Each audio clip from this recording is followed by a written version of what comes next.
Tenemos el enorme placer de recibir al escritor número 20 de la Residencia de Escritores de Malva.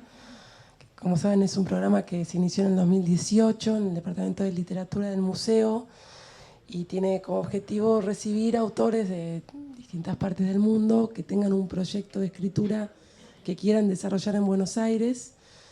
Y bueno, este año había un jurado muy interesante, internacional, que fue el que seleccionó a Timo Berger, poeta, traductor, gestor cultural, nacido en Stuttgart, como uno de los escritores que viajaban este año a Buenos Aires. El jurado estuvo compuesto por John Coetze, que es el presidente del jurado, Fabio Moravito, Gustavo Guerrero y Soledad Costantini, que es la directora del departamento. Y bueno, hoy es la primera actividad pública de Timo. Queremos, bueno, de nuevo agradecerle el haber decidido venir a Buenos Aires. Va a estar conversando con un poeta que probablemente, y escritor que todos conocemos, argentino, Fabián Casas, que también además fue un autor traducido por Timo Berger al alemán.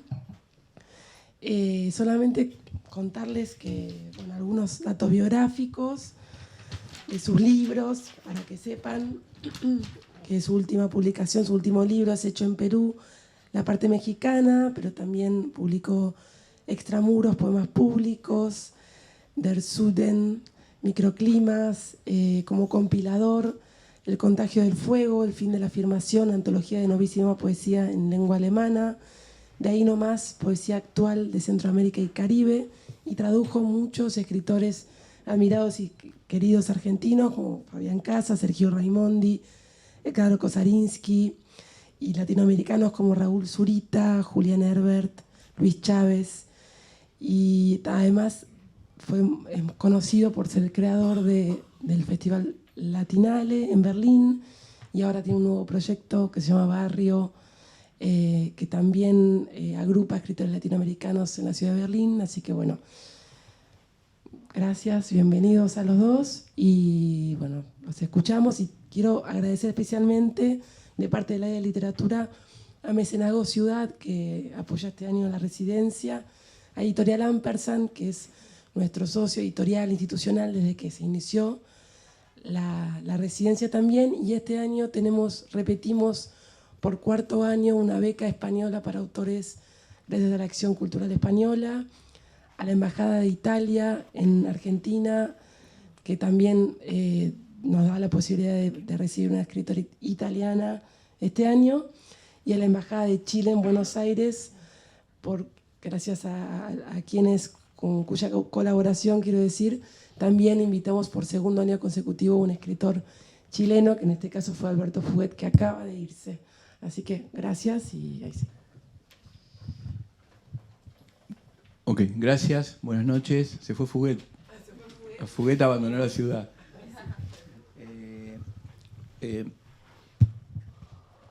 ¿Estás bien? Sí. Bueno. Gracias. Antes que nada, quería contar un poco algo que me contó Timo, que tiene que ver con tiene que ver con la primera pregunta, que es que cuando él vino por primera vez a Argentina, fue a finales de los 80, ¿no? ¿No? Más o menos. 90. A finales de los 90, sí. En el 98, ¿no? Timo no tenía como, ahora le voy a contar un poquito más, ¿no? Pero lo que él me contaba es que tenía como una vaga idea, tenía ideas generales de lo que pasaba en el país, y una de las cosas que pensó es que le iban a preguntar mucho por de qué equipo era. Y dijo, seguramente ¿les molesta que hablen alemán un poco? ¿Les molesta? Dijo, seguramente los cabezas de Termen Argentinen me van a preguntar, ¿no?, de qué equipo de fútbol son. Y él dijo, así que voy a tomar una estrategia, voy a decir que no soy de ninguno. Tenía problemas con el idioma, no hablaba él en ese momento español, como yo hablo alemán, y me acuerdo que cuando le preguntaban de qué cuadro sos, che, ¿no? Che, ¿de qué cuadro sos? tipo dijo, no, yo no soy de ningún club, soy independiente. ¿Cuándo fue eso, Timo? ¿Dónde llegaste? ¿Cómo fue? ¿Cómo fue? ¿Cómo hiciste así en el mapa? Dijo, voy a... Pero viste como, por eso es muy coherente ahora estar acá en una entrevista, porque los argentinos, al menos la gente de Buenos Aires, te hace siempre una entrevista, ¿no? Como llegas, de qué equipo sos, tenés hijos, sos católico, ¿cómo puedes ser? ¿No sos católico? Ah, ok. Borges es el más grande escritor del mundo, ¿no? O sea, un poco eso, ¿no? Hoy estuvimos en el cementerio de la Recoleta y eso era muy interesante porque armaron un tour. Algunas personas acá por ahí van a estar ahí en un futuro. Muchos de ellos. Y yo solamente quería saludar a un amigo mexicano que está también con otro festival acá y que va a estar el lunes acá en el Malva, Julián Herbert, amigo nuestro. Y le hicieron un tour con toda la gente que vino de distintas partes del mundo para el festival ese, no me acuerdo el nombre, en el centro. Y el tour era alrededor de una tumba que no está ahí, porque Borges no está en la Recoleta, pero está la tumba del bisabuelo, ¿no? Y el tipo hablaba media hora sobre el bisabuelo y explicaba todo, la idiosincrasia de Borges basado en la tumba, ¿no? Y ahí me di cuenta, ¿no? Como es una cosa que me pasa muchas veces, que siempre acá te explican el mundo, ¿no? Y está muy bueno, ¿no? Bueno, ustedes pensaban que el ser era alemán, Heidegger. Escuchame, Timo, ¿podés contar dónde estaban cuando llegaste? Contá un poco, porque no llegaste invitado por una beca, que ahora tenés la David Beca, pero cuando llegaste, contá un poco cómo fue. No, en realidad nunca pensé que me iba a instalar en Argentina por un tiempo. O sea, eso salió por un intercambio estudiantil, pero bueno, ya tenía una beca para estar en Mérida, en los Andes, en Venezuela, porque mi universidad en Tübingen, que está al sur de Stuttgart, en el sur de Alemania, tenía un convenio con Mérida y ya tenía todos los papeles, ya tenía la beca y todo, ¿no? Y había otro convenio con Santiago de Chile, pero mi profesor de español me dijo, no te voy a firmar la carta de recomendación porque si vas a Chile vas a volver con un español estropeado, ¿no? Entonces me firmó la carta para Mérida. Pero iba a la cantina de la universidad y justo era como, había varias puertas y yo estaba entrando por una y por otra estaba saliendo una colega y yo la pregunté, ¿viste? ¿Qué haces? ¿Viste cómo se hace? No esperaba ninguna respuesta y ella me dijo, voy a Argentina. Ah, dale, ¿cómo? Ah, voy a aplicar ahora una beca. Bueno, tráeme los papeles también, voy a aplicar también, le dije así. Y me traje los papeles. Espectacular. O sea que ella produjo algo que modificó a un montón de gente de acá, que son, entre otros yo, que es haberte conocido a vos, a través de eso.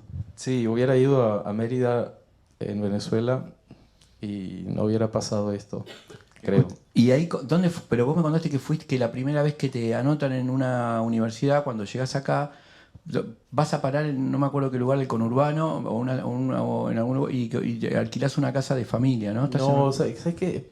Justamente yo como no tenía contacto con argentinos nunca, claro, había leído Borges y Cortázar y los clásicos, digamos, pero justo en el momento en que me decidí, bueno, voy a Buenos Aires, de repente de cada rincón salió un argentino. Y había dos chicas también de la facultad que resultaban ser argentinas, antes pensaba que eran españolas. Y una era de familia que vivía en San Isidro y la otra era de Misiones, y los familiares de ellos vivían en José León Suárez. Y las dos dijeron, bueno, si vas a Argentina puedes llamar a mi madre y ta. Eso fue todo en Alemania, Claro, lo que estás contando. Claro, y yo contacté las dos y la de San Isidro me dijo, bueno, una vez instalada en el país, me llamas y tomamos un café. Y la otra... ¿Entendías eso ahí? No, todavía no. No entendía nada. Y la otra me dijo, bueno, no te preocupes, voy a mandar mi sobrino para Ezeiza. Entonces, te va a ir a buscar. Sí, te va a buscar. Sí. Y llegué y había una familia de Misiones ahí, tenían 5 hijos, estaban con las pancartas, con el pochoclo, y era increíble. Que sea Timo. Timo, sí, sí. Y así llegué. Y después me contaste que vos tenías la idea de entrar en la universidad, ¿no? De anotarte en un curso de la universidad. Claro, ¿no? de Puan. ¿Cuál ¿no? era el curso que sería? ¿Te acordás que era no? Sí, era justamente un curso con Beatriz Sarlo. Con Beatriz. ¿Y qué hizo? ¿Qué era? ¿Literatura latinoamericana? Literatura Argentina 2. Y después también cursé paralelamente con Panesi, que me enseñó un montón de cosas sobre pensadores alemanes que yo no conocía. No conocías, mirá, increíble. Era todo casi un invento de Panesi, ¿no? Como dicen. Por ahí, Pero no, había sí, muchos. por ahí no existe. Igual la próxima vez que venga... Pero había traducciones, o sea, nunca vi, porque era la época en que los libros eran muy caros, o sea, nunca vi los libros. Te digo dos cosas. Llamados. Pero, pará. ¿No existen esos libros? No sé, solamente vi fotocopias. O sea, puede ser que haya sido un fake, no sé. Un fake de Panesi. O de sus secuaces. Y la próxima vez que vengas puedes parar también en el departamento de Beatriz Sarlo ahora, aparte si no tenés lugar. Escuchame una cosa. Tenés... pero ahí te anota la señora, porque no sabía cómo anotarte. Claro, la misionera. O sea, Sí. ella, bueno, yo estaba parando una semana ahí en José Luis Suárez y me llevaba a Puan y me inscribió en la facultad. Y yo creo que fue el primero en su familia que se recibió en la facultad. No, bueno, pero bueno, me hizo toda la inscripción. Y ella pudo anotarte. Sí, me anotó, porque yo no hablaba alemán, castellano. ¿Y cómo empieza? Bueno, y ahí empezás a estudiar español, empezás a aprender español. Claro. A partir de español. Hablás porteño, Sí. empezás a hablar como un dialecto del español. Sí. ¿Cuáles fueron las primeras palabras que aprendiste y cómo te diste cuenta que te ibas a poder manejar en esta lengua? Bueno, ahora no, pero en esa época estaba muy flaca. Yo después vivía alquilando un cuarto a una señora judía que siempre me pasaba comida porque le parecía muy flaco, doña Sara. Las primeras 2 palabras, bueno, boludo, pero ni siquiera era como la palabra. Todos me dijeron, vos tenés que conocer esa palabra, ¿no? Pero la primera palabra que aprendí acá era gordo. Gordo. Porque estaba en la panadería y dice, gordo, ¿qué querés? Y yo me estaba dando vuelta y no toca a mí ahora. Y después te dijeron que porque boludo es una palabra que en Argentina es como el huevón chileno, que también forma parte del registro coloquial, donde alguien es un boludo, que es deceptivo, pero también boludo es algo cariñoso. Que hace, o sea, cuando los amigos, en términos etimológicos, en el diccionario de la Real Academia Española dice boludos, bolas largas y enfermas. Eso sería como la etimología, pero... y después empezaste, la otra cosa que me parece que es importante, Timo escribe poemas, escribe cuentos, ahora vamos no sé, ¿cuánto tiempo es? ¿1 hora? Timo escribe cuentos, escribe poemas y también es un traductor. Y me parece que el hecho de traducir está atravesado también con todo lo que escribe, ¿no? Porque la traducción son desplazamientos que no solamente tener un original y pasarlo a otra lengua, sino que, no sé, un hornero en un poste de luz, acá en la ciudad el hornero hace la casa en un poste de luz, y eso es una traducción. Entonces, digo, ¿cómo viviste vos la idea de pensar que tenías que empezar a traducir, que tuviste la necesidad de decir, voy a traducir esto que estoy leyendo? Claro, de alguna forma empezó un poco ya antes del viaje, porque yo me acuerdo era muy fanático de Onetti y leía todos los textos que había en traducción y después ya no, había un par de novelas, las primeras novelas no estaban traducidas al alemán, entonces las conseguí en París en francés y no entendía nada, pero me puse a traducir para leerlas, ¿no? O sea, bueno, no pasé las 3 páginas, pero tenía una idea un poco. Y cuando en el 99 me fui de Argentina, de alguna forma pensé que era como una despedida, un adiós definitivo, ¿no? Porque en esa época no había... o sea, la gente iba un año al extranjero para después poder contar historias, pero jamás, porque no había social media, la gente no estaba en contacto diario con la gente, o sea, era muy difícil mandar una carta, no sé qué. Llamar por teléfono también era muy, muy caro, no había WhatsApp. Entonces estaba en casa de un amigo poeta y le pregunté, bueno, ¿qué puedo hacer para no perder todo eso que aprendí en ese año? Y que El español y las el costumbres de acá. español, la literatura, los amigos. Y él me dijo, me miró así largamente y se dio vuelta y sacó un libro de su estantería y me dice, ¿sabes qué? ¿Nos puedes traducir? Y me dio unos libros para traducir y me pareció muy, muy lindo gesto y además también... El poeta este que... Claro, sí. Y entonces empecé a traducir para estar en contacto con la gente y con la lengua, ¿no? Qué lindo, ¿no? Me acordaba que cada vez que nos despedimos con Timo de algún lugar de las ciudades, que nos encontramos en diferentes lugares, por ejemplo, hoy recién me acordaba, le contaba a Magda, cuando estábamos en Frankfurt, cuando Timo se toma el tren, yo volví al hotel llorando, porque lo dejaba de ver por un montón de tiempo, porque es una persona muy cariñosa y muy generosa. Pensaba esta idea de traducir a partir de no recuperar, digamos, no perder lo que... Claro, los lazos afectivos, ¿no? Sí. Claro, leer siempre es, te da, y traducir aún más como ese privilegio, ¿no? Como de ver el mundo a través de otros ojos, ¿no? Y también de construir el mundo a través de otras manos, ¿no? Porque cada uno construye su mundo narrativo de otra forma, ¿no? El enfoque que pone los personajes, ¿no? Que son cómo los construye, ¿no? Entonces, eso también siempre habla de los autores y de las autoras, ¿no? O sea, yo encontraba, por ejemplo, en tus poemas había como un poema que demasiado citado, ¿no? Pero con el pasillo, ¿no? Así, con la bolsa en la mano, y te veía a vos, viste, medio enojado, porque te pasó eso, que se cerró la puerta y estabas ahí con la basura en la mano y tenías que llamar por ahí un cerrajero o buscar a alguien que tenga tu llave, pero a la vez de eso salió como una reflexión filosófica, ¿no? Y entonces, ese tipo de vivencias, ¿no? Más con la traducción y con la literatura, realmente siempre me conectaban con la gente. Timo, pero vos no tenés una política, no sos un traductor profesional, o sí, porque trabajaste como traductor de manera profesional, porque por ejemplo pienso que a algunos traductores profesionales les pasa esto, que tienen una especie de lucha con el original, con lo que tienen que traducir, ¿no? Y que a veces, me acuerdo que había traductores que se enojaban con el autor al que tienen que traducir. Me acuerdo, por ejemplo, del que tenía que traducir las correcciones de Jonathan Franzen, lo odiaba a Franzen, por las indicaciones que le daba y las cosas que le daba, o el que, bueno, diferentes traductores, ¿no? Me acuerdo que el traductor de Nabokov se terminó enloqueciendo, ¿no? Cuando tuvo que traducir Ada o El Ardor, lo terminó Nabokov.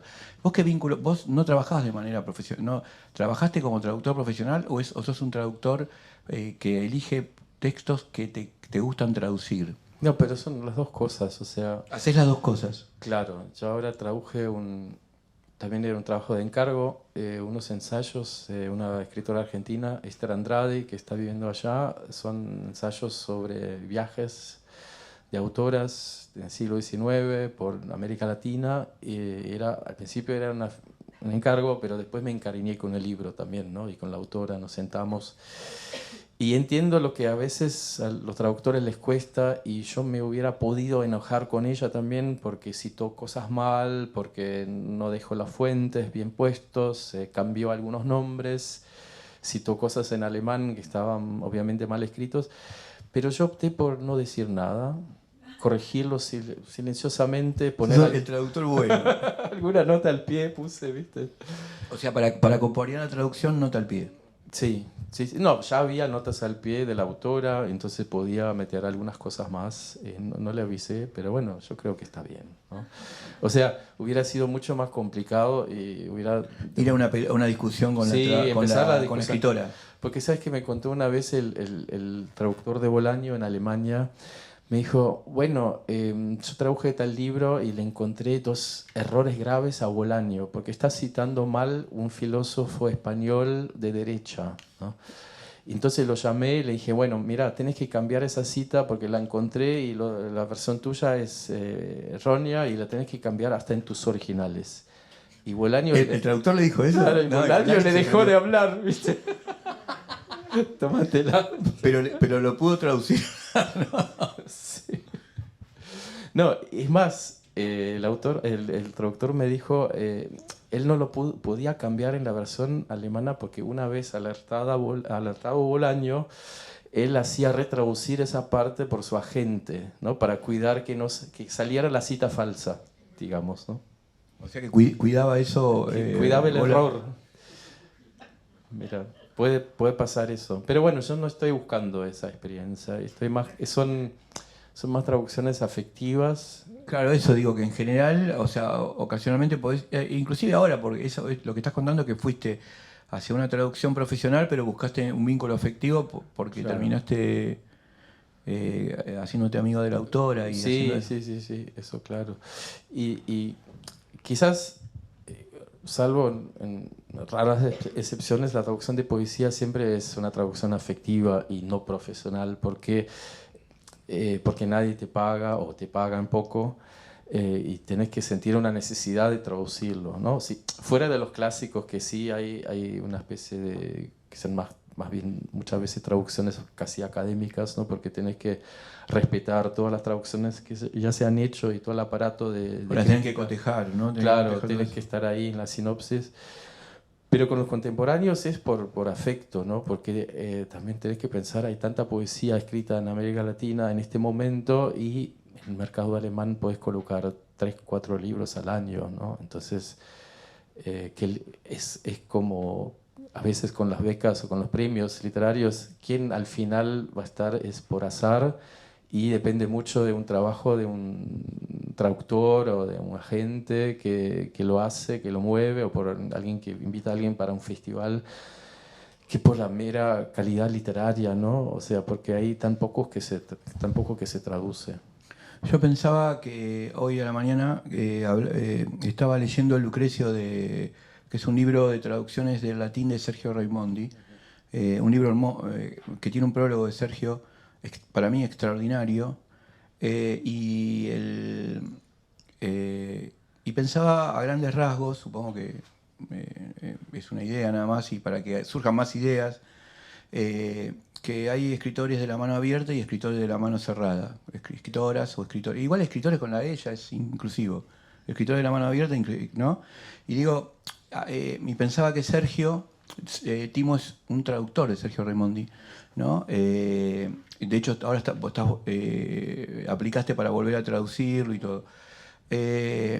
Y pensaba que Sergio para mí es un escritor extraordinario, pero es un escritor de la mano cerrada, porque lo que él escribe es algo difícil de conseguir, difícil de que tenga difusión.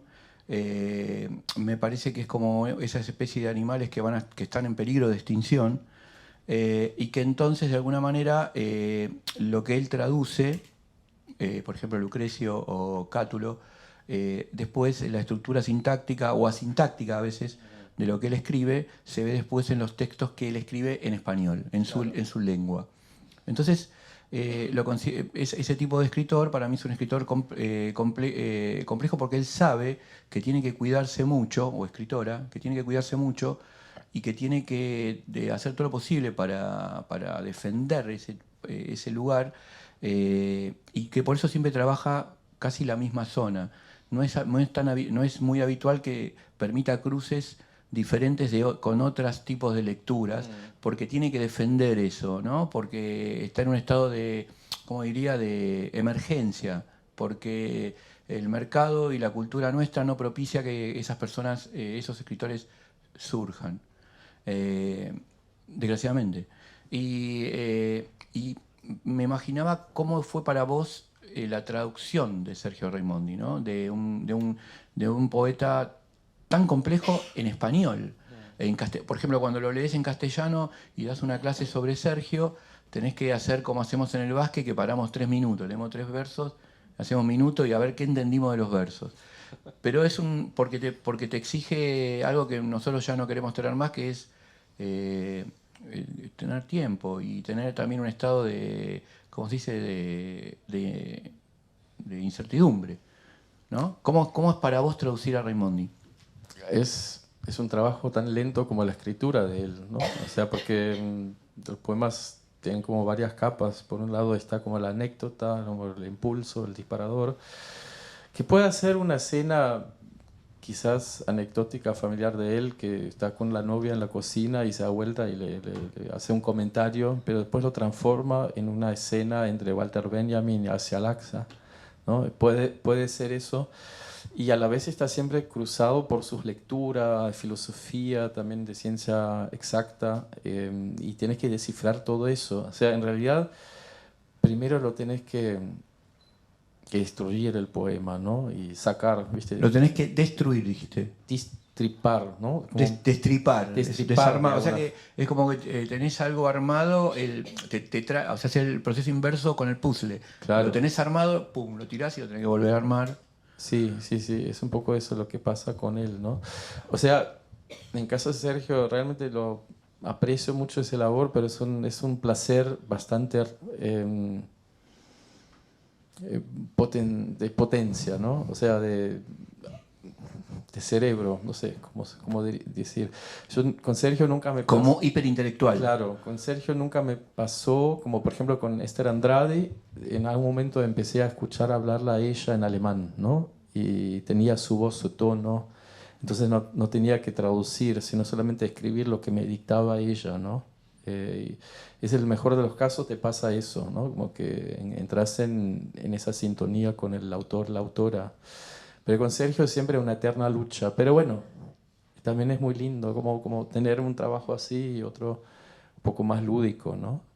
No diga que al final, cuando estás con rearmando el puzzle, también hay momentos en que te sale alguna combinación rítmica o algo destello también de poeticidad que te reconforta, ¿no? Con todo el trabajo. Y cuando trabajabas con él, trabajaba te hacía preguntas él con respecto al momento que estabas traduciendo esos textos. ¿Vos le preguntás o trabajás con más libertad?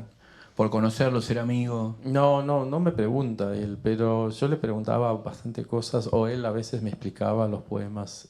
No me explicaba los poemas, pero me explicaba un poco cómo surgió el poema, ¿no? Entonces es una información que te ayuda para acelerar algunos pasos, pero igual después tienes que recomponer, y eso es un poco el gran desafío de traducir ese tipo de escrituras, que son, creo que hoy en día, más necesarias que nunca, porque te proponen otra lectura. No es la lectura fácil, ¿no? Como la que estás todo el tiempo en las redes y siempre estás buscando lo que ya sabes, ¿no?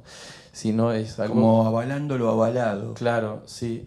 Y con Sergio siempre volvemos a la poesía en estado de pregunta, ¿no? Es la reflexión, es también un intento de ver cómo son los cimientos de este mundo en que estamos, ¿no? Y claro, está bastante ligado con la tradición alemana de filosofía, aunque quizás no está tan obvio, pero la dialéctica, ¿no? Está en todos los poemas, hay algún momento un giro dialéctico. Sí, es un marxista de la escuela de Frankfurt. Sí, o sea, de alguna forma trabaja esa teoría. dialéctica negativa, ¿no? Y aparte es como, también tiene esa cosa súper como dura que tiene Adorno, que es precisamente, digo, una vida adorniana es casi imposible, es infumable Adorno.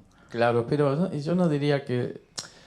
O sea, es una parte, ¿no? De parte del análisis, pero después está siempre también como gran otra influencia, por eso también nos gusta, o me gusta, es el romanticismo inglés, el romanticismo en sí. Como que siempre está trabajando en contra de la estructura, ¿no? Entonces ahí como siempre esa... O sea que hace estructura y erosiona estructura. Claro, pero bueno, es como la máquina de vapor, ¿no? Por un lado tienes toda una estructura, pero hay un momento que no puedes exactamente definir cuando explota. ¿no? Y cuando se produce el traspaso de algo químico en energía, ¿no? No, y eso es espectacular porque, como comparación con los poemas de Sergio, porque precisamente son máquinas abiertas en vez de ser máquinas cerradas. O sea que son máquinas que el devenir exterior, como la máquina del vapor, está incidiendo constantemente y produce cierto vértigo. Sí, sí. ¿Qué palabras, cuando viste que cada autor que vos traducís tiene una palabra diferente, o tiene palabras que son singulares de ellos? ¿Qué haces con eso? Es una muy buena pregunta porque hay como en la teoría de la traducción se tiende a mantener esas palabras. Y claro, ¿qué hago con capibara, ¿no? O sea, al final lo pones y el lector lo va a entender en algún momento, ¿no? O sea, es el viejo dilema, ¿no? Como traducir albóndigas al alemán, ¿no? Tienes Albóndigen. Pero, por ejemplo, pienso un poema hermoso tuyo, que me gustaría que después leas, que tiene que ver con esto, que es que vos decís, estás en un lugar en Perú, si no me equivoco, Sí. hay una bruma, en el lugar sí. hay una bruma, termina el poema con eso, hay una bruma, y vos decís en ese momento, esta bruma en Chile se llama Camanchaca. Acá no hay todavía un nombre que determine esta situación atmosférica, ¿no? Sí. A ver si lo encuentro. Claro, es un poco así, es una serie de poemas escritos justamente en Lima, que estaba en un viaje.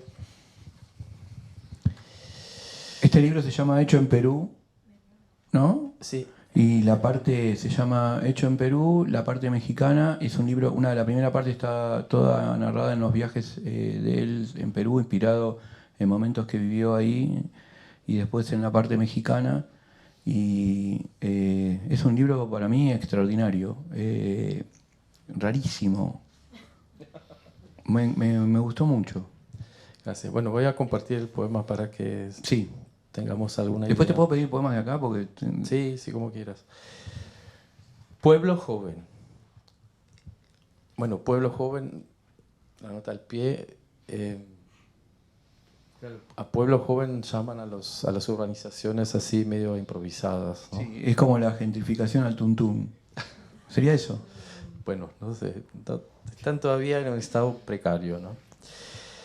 Pueblo joven.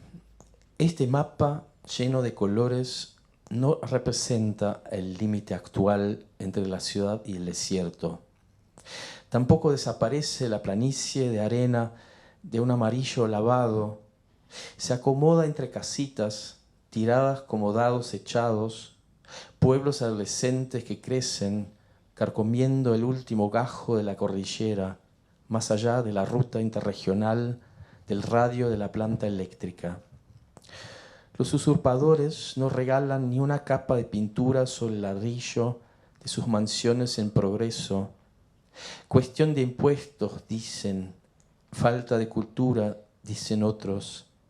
Pero sorprende que a pesar de la naciente organización, las edificaciones se alinean como anticipando al urbanista que con trazos generosos sobre catastros heredados moldeará un futuro que nunca llega, ni llegará, sino más allá de cualquier plano de la ciudad.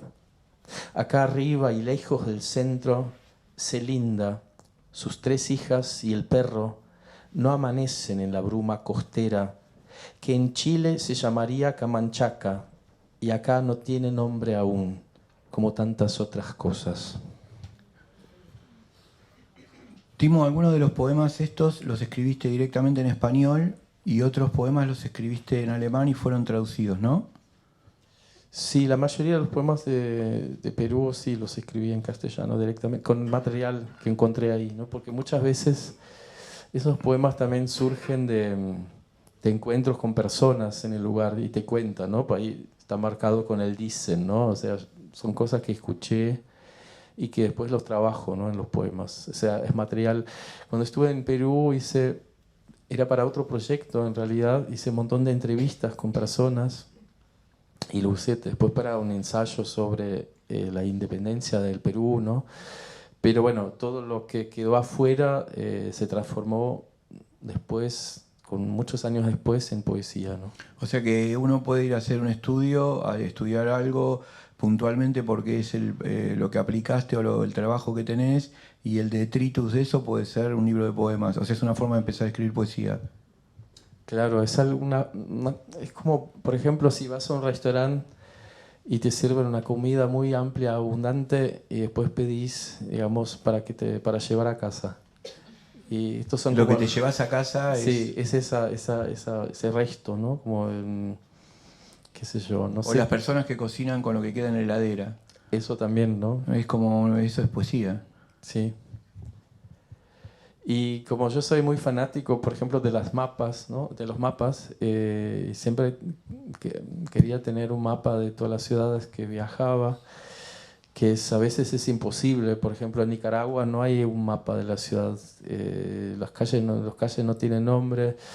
Lo que hay como un plano, pero es como la copia del catastro, ¿no? O sea, ahí, digamos, está todo, las propiedades, pero no hay un mapa. Hay un mapa turístico, pero no es completo, ¿no?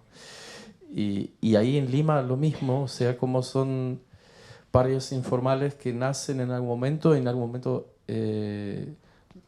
tratan de ordenarlos un poco, ¿no? Pero siempre hay algo que se escapa, y además son como muy colorinches, ¿no? Entonces me llamaron la atención porque Lima está realmente en un desierto, no hay vegetación natural, o sea, es solo de riego, ¿no? Entonces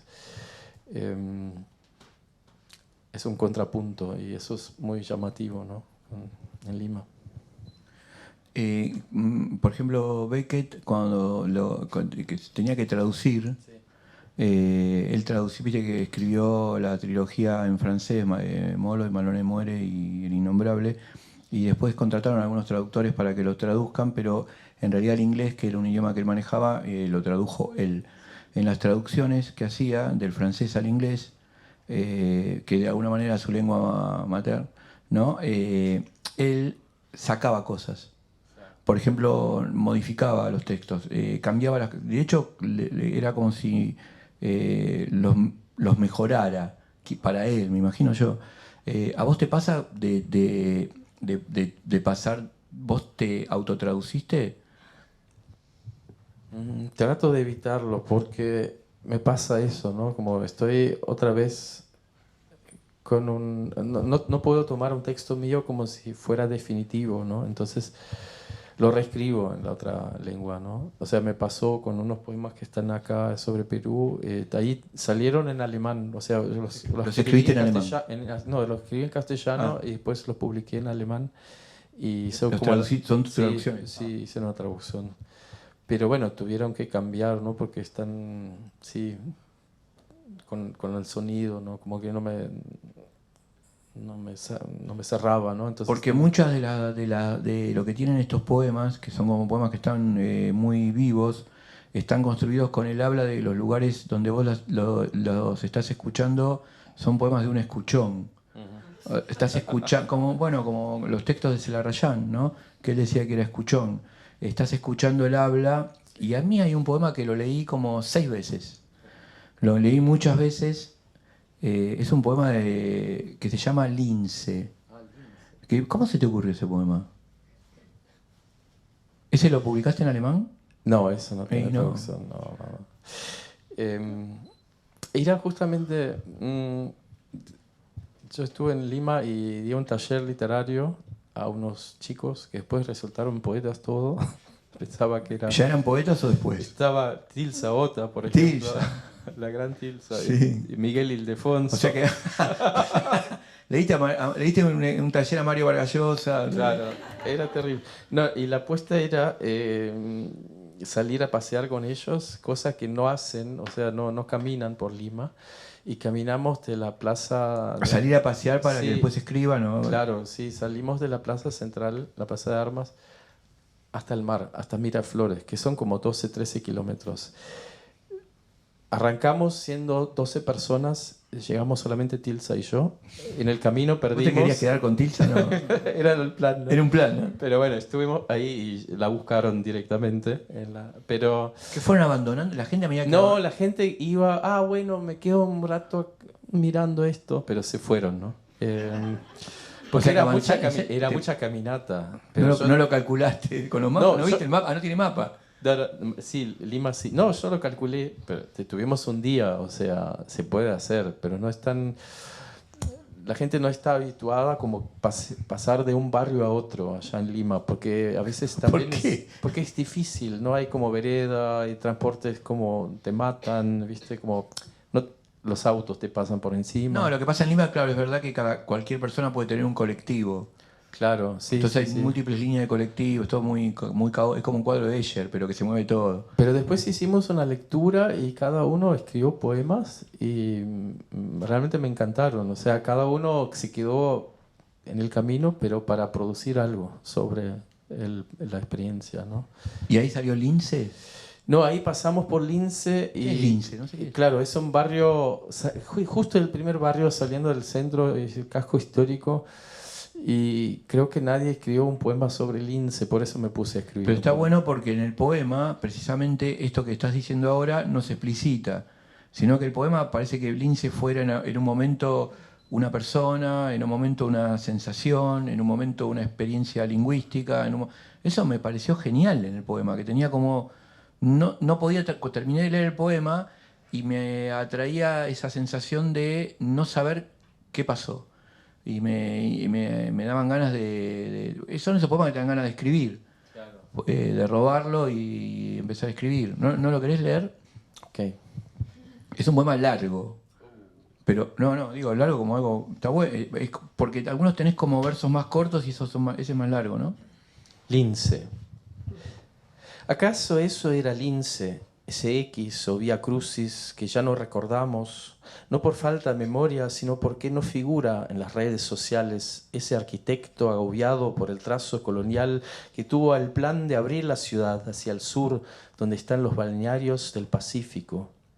¿Acaso ese olvidado no era ningún alcázar ni el príncipe de una guerrilla llamada urbana, tampoco un tipo con pelo de payaso sentado en un banco de lince parpadeando detrás de la edición matutina de El Comercio, al esperar las botellas de vino que un amigo buscaba en el mercado de las 1001 cajas?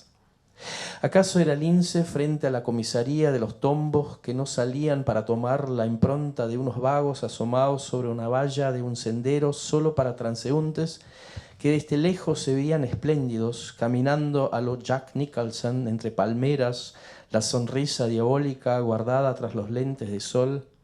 ¿Acaso eso era Lince, que de cerca era puro cartel de casino, grasa quemada de pollos a la brasa, tachos de basura sin fondo, arte y demagogía en la propaganda por los comicios, ese diminuto caracol que Miguel me trajo del océano kilómetros más adelante, que sin embargo no funcionaba como amuleto para que no se perdiera con una mujer paseando de casualidad? ¿Acaso eso era Lince, que dejamos atrás los institutos de enseñanza secundaria, terciaria, los canales de teleevasión, los think tanks, los helicópteros que en un ademán de principios de los 90 sobrevolaban un territorio como amenazando, mientras yo, agrandado por esa mezcla confusa de vino y marcha, me imaginaba el juego de caminar solo pisando las sombras de esas libélulas gigantes?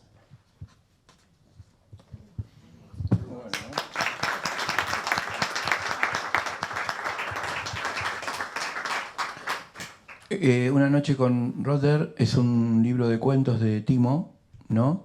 Y lo que me llamó la atención de los relatos es que son como... tienen como una estructura divagante, todos.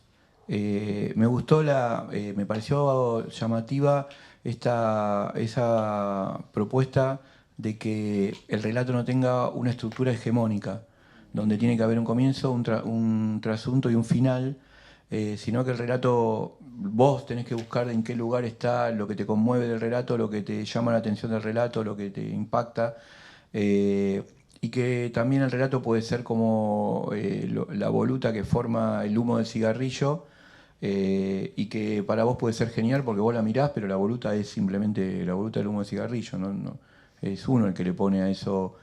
Mira esto que está funcionando ahí. El relato, y a su vez desaparece después, ¿no? Entonces, pensaba que eran relatos que en algún momento desaparecen y que uno los tiene que captar como lector en ese momento de fugacidad y conectarte vos, el relato y el tiempo, ¿no? Coinciden los tres. Me gusta esa libertad que tenés a escribirlos, de que el relato puede no ser nada. ¿Por qué? Bueno, no sé. Me gusta esa idea y bueno, en la tapa también hay un tipo fumando en un bar de Cracovia. Es un poeta, ¿no? Es un poeta, pero que me dijo que puedo utilizar la foto sin delatar su nombre. Es un poeta, sí, claramente. Y hay grandes fumadores, ¿no? O sea, hay autores... No, hay autores que son mejores fumadores que autores, ¿no? Pero igual los admiras, ¿no? Porque se ponen una pose a la noche y hablan del libro que nunca escriben, pero hablan de un modo tan bello. Rotter hace eso. Y Rotter, el personaje, hace un poco eso. Y me gustó mucho en esos relatos como retratar quizás un momento de Berlín que ya no existe más, que era como esa libertad, ¿no? Como de... Toda la gente no tenían trabajo, pero tenían un proyecto, ¿no? Todos eran artistas, todos te explicaban la próxima película que iban a filmar o un argumento de un cuento. Entonces estaban mucho tiempo en los bares esa noche, ¿no? Porque también era muy barato ir a un bar. Eso fue hace como 20 años, esa época de la gloria. Después vinieron todos y bueno, la gente en los bares se dieron cuenta que podían pedir el triple y bueno, ahí ya gente como Rotter ya no va a esos bares, ¿no? Se queda ahí solo fumando en casa, ¿no? Pero... y ahí también había, y creo que lo que en esos relatos hay como dos movimientos. Uno es como el sueño del artista, del bohemio, para decirlo de alguna forma, en una época que ya no necesitamos bohemios, ¿no? Porque todo viene de la inteligencia artificial. Y por otro lado, también eso cómo nos definimos en la vida, ¿no? En las grandes ciudades, todos esos seres solitarios en realidad, ¿no? Que todo el tiempo hablan de las grandes comunidades, pero se quedan ahí solo fumando o intercambiando o monologando en realidad con el otro. Y un poco Berlín también tenía esa impronta, es como la capital de los singles, es la capital de la gente sola, que vive sola, y entonces un poco eso. Y también a la vez hacen como de eso un estilo de vida, ¿viste? Como de no comprometerse nunca, ¿no? Entonces había esas dos ideas, ¿no? Por un lado se comprometen mucho demasiado quizás con el arte, pero por otro lado no se comprometen con el tejido social, ¿no? Con el otro. ¿Y con el tejido social, cuando decís que se compromete, es con la reproducción? Quizá con la reproducción quizás suena muy, muy fuerte, ¿no? Pero con las relaciones como más estables, ¿no? O sea, todos son relaciones precarias. El que te pueda parecer el mejor amigo una noche y una relación genial, quizás en 2-3 años no lo ves nunca más. Y eso era como algo que pasaba mucho. Constantemente, no había algo más. No. El otro día me contaste que estuviste en una lectura y que leyó una persona antes que fue una lectura, bueno, como pasa en alguna lectura de poesía, que fue más performática, y Timo y la persona que leía era dramática en términos teatrales.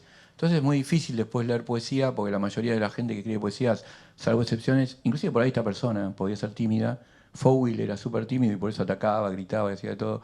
Es una estrategia del tímido también. Pero por lo general somos un podio de tímidos. Y entonces le digo, Timo, ¿cómo leíste después de eso? Porque después de que toca Deep Purple tenés que salir con la guitarrita acústica. ¿Viste? Tocó Made in Europa, ¿no? O Black Sabbath. Y tenés que cantar vos, ¿no? Y Timo me dijo algo que me gustaría que un poco amplíe acá, pero me dijo... Lo que pasa es que yo leí como un poeta de los 90 porque tengo bien aprendido cómo leen los poetas de los 90. Creo que me estaba atacando, pero no sé cómo. ¿Puedes ampliar eso? ¿Qué sería qué tiene que ver con tus traducciones, con lo que hiciste, con la forma en que leíste o identificaste algo? ¿Con qué identificaste eso? No, igual en los 90 había las dos tendencias. Había los gritones de la Plaza de los Perros, ¿no? De todo, claro. Había los performáticos. Pero había como, no sé, estoy pensando, por ejemplo, en una persona como Cambarota o José Villa, o incluso el Desiderio, ¿no? Como leían bastante de voz baja, ¿no? Como casi leían mal de alguna forma, ¿no? Sí. Pero salió como un brillo igual. Gambarota lee como si saliera de un electroshock, Sí. pero es impactante. Es muy impactante porque tiene una voz bastante singular y si una vez le entraste en el ritmo, a mí me produce escalofríos, o sea, es súper interesante. Y ahí justamente después de esa lectura performática medio arraimada, bajé un poco el tono, todos se callaron, todos querían escuchar, ¿no? No se escuchaba nada. Sí. Y podía leer, ¿entendés? Y eso era lo más interesante, porque también la gente... La dinámica siempre es muy importante para la lectura, ¿no? Y si no jugás con eso y si siempre estás en un tono muy para arriba, cansa bastante, ¿no? Sí, como un tono, ¿cómo decís? Excesivo, de gritos, Excesivo, de sí. gritos o Sí. de... Lo que pasa, sí, sí, claro. Entonces vos, el género, la tensión y los poemas que leíste tenían que ver de alguna manera con una bajada de ritmo, como una... Claro, bajada de tono. Bueno, ya igual, justo cuando ahora me puse a leer el poema de Lince, también pequé de ese... de acelerar, ¿no? Pero no, Sí, te iba a decir eso, sí, sí. aceleraste, te lo iba a decir Sí, después. sí, porque Como que era aceleraste largo. el ritmo y el poema, igual el poema, para mí es particular, hay determinados poemas que sí tienen algo que solamente se pueden leer con los ojos de la mente, Ujú. ¿no? Y ese Lince es uno de esos poemas. Tiene algo con los poemas de John Ashbery. Y ahí tenés, ese es otro libro, ¿lo agarraste para leer? No, no. ¿No? ¿Por qué no? No, porque- Vamos llegando, ¿no? ¿Escuchamos unos poemas de Timo para terminar? ¿Crees? No, ¿Otros porque, más? podría ser, pero quizás también quizás uno de los 90, digamos, en ese sentido, porque quizás el poema que leí, ¿no? Después del todo, la performance, Después de la performance. y decía, es muy corto, ¿no? Pero léelo tranquilo. ¿Qué es un ribotril?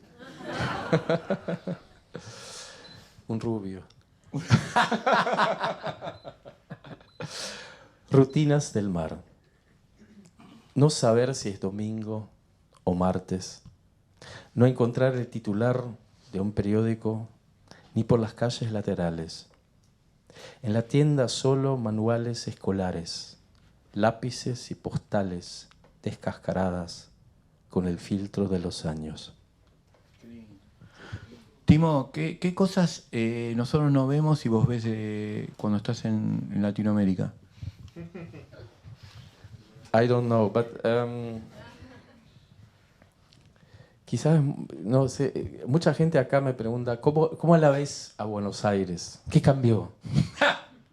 y no quiero decir nada, porque... ¿No encontraste nada en la palabra? ¿No escuchaste una nueva palabra que no existía cuando te fuiste la última vez? Por ejemplo, malardo, ¿no te dijo nadie? Malardo. ¿Esto está malardo? Sí, sí. No, sí hay cambios en la forma de hablar, eso es cierto, ¿no? Y nada, y parece que también se introducen lentamente, pero bueno, es una economía mucho más poderosa y además una cultura vastísima y tienen escritores increíbles. Se impone la cultura uruguaya, ¿viste? Como la gente anda con el mate por la calle. ¿La ves eso? Eso sí, me Y llamó la aparte atención. pensaba esto, ¿por qué viniste acá y no a Uruguay? Claro. Porque vos te gustaba Onetti. O sea, cuando estás... Y aparte, Onetti también tiene una triple dificultad, que es un escritor también de Faulkneriano, post-Faulkneriano con estructuras sintácticas complejas, larguísimas. Claro, pero Onetti vivía mucho tiempo acá y el lugar que él inventa en realidad es una copia de Buenos Aires, ¿no? Santa María es San María de los Buenos Aires, ¿no? Y incluso hay pasajes, y ahí fui, por ejemplo, una de mis primeras escapadas al Tigre fue justamente no para ir al mercado, sino a buscar los astilleros que él describe. ¿Por el astillero? Sí, en el astillero, ¿no? O sea, como que confieso eso un poco también. O sea, yo no fui nunca para ver la tumba que no está en la Recoleta. Hoy pasó eso, pero buscaba así a veces como situaciones o escenarios de libros que había leído, y justamente El Tigre por Onetti. ¿Lees un poema más para terminar, les parece? ¿Por qué no lees uno de la parte mexicana? La parte mexicana. Bueno, eso era la parte mexicana. ¿El que leíste recién chiquitito? Sí, sí, sí, sí. No sé, puedo leer uno, pero ahí voy a quedar muy mal. ¿Con quién? Con todos. Músicos urbanos. Siempre me inspiran ternura los músicos, por más miserables que sean, con sus rastas y pulseras tejidas. Cuando estén en el paso subterráneo, con su oboe y un tono tajante y agudo, tocando la oda a la alegría o Highway to Hell, con el birimbao delante de las puertas de la ciudad, o con la mandolina sobre las rodillas debajo de un memorial de guerra, con esa versión gitana de una de Katy Perry. Los músicos me inspiran ternura.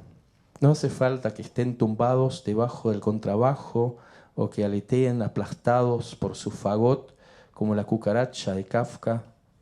Basta con un cuello que se abulta, una mancha amarilla donde molesta el violín, o estas mejillas de sapo de tanto soplar y soplar la trompeta o el trombón. Ustedes me animan, músicos, a la velocidad del paso. Detrás del sombrero y sobre los puentes, cobran apenas lo que gastan para no perder el ritmo.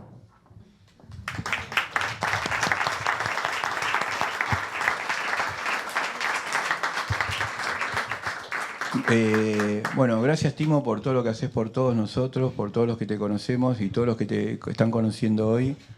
La verdad que te agradezco muchísimo y espero que sigas escribiendo un montón, ¿no? Bueno, muchísimas gracias, Fabián. Gracias. Muy generosa la entrevista. Gracias. Y bueno, nos seguimos viendo, por favor. Sí, no se vayan.